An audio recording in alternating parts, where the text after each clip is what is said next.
Arizona and Florida continue to be some of the most important states in the Union for women's health. Today, the Arizona Supreme Court just enacted a law that was written in 1864. To give you guys perspective, Arizona was the last of the 48 states to be added to the Union. And they were added February 14th, 1912. So that's a law that was on the books when Arizona was a territory. Gee, have we had a little advance in medical science since 1864?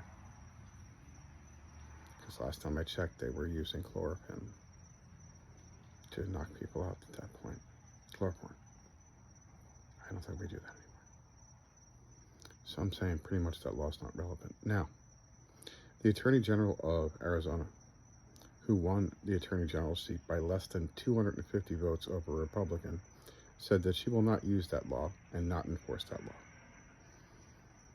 But it doesn't mean the next Attorney General won't.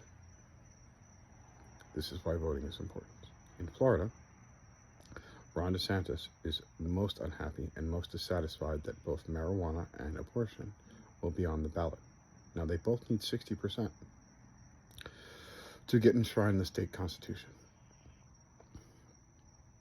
I went out to lunch with a couple of my friends, and we had a conversation. They both think that Biden's going to lose, and I think that Biden's going to win. And I think women's rights and abortion is going to be the reason. And I look at the level of misogyny that we're seeing daily, whether it's treating people poorly because they're feminine, they're a woman on this application. My friends that are women tell me about all the horrible things that are sent to them via DM or just in the comments. We can definitely do a lot better than that. Gentlemen, we should definitely be doing a lot better than that. That's unacceptable. But you see it. The guy who's running for North Carolina's governor is calling for the repeal of the 19th Amendment. He wants to go back to a time prior to 1919. Well, Jim Crow was out throughout the South at that time period. Is that also what you're calling for? And he's an African American gentleman.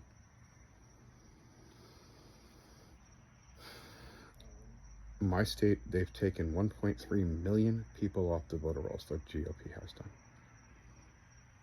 because abortion and marijuana are on the ballot. Ron DeSantis is terrified, and he should be. Every single special election that's happened since Dobbs. Remember, Dobbs happened in June of 2022. Every single one, abortion is one. Abortion is most certainly on the ballot, because as much as Donald Trump wants to run away from it, he put the three Supreme Court justices on the court.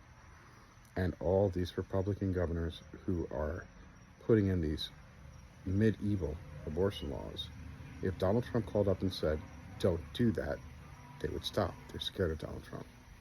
He's not doing that, which means he's okay with it. I don't care what nonsense he says. He said directly out of his own mouth that there has to be a penalty for a woman with abortion. That's what he thinks about women. That's what the GOP thinks about women. Listen to Lindsey Graham. He's pissed off that Donald Trump was trying to find the middle ground. They always want the child. They don't give a crap what happens to the child afterwards. They're not really pro-life. They're forced birth. What is it, 23,000 women in Texas had to carry the rapist baby since the Dobbs decision of June of 2022. You don't think women are pissed and aren't going to vote? You're out of your fucking mind. Please be on the correct side of history. Please vote for sovereignty for women. My daughter's 25. She'll be 26 in October. I want her to be able to have a healthy and safe pregnancy in a place like Florida, where on May 1st, there will be a 6-week abortion ban. Now, my family history, my personal family history, my ex-wife and I had a child in 1998. Her name is Jacqueline Lauren.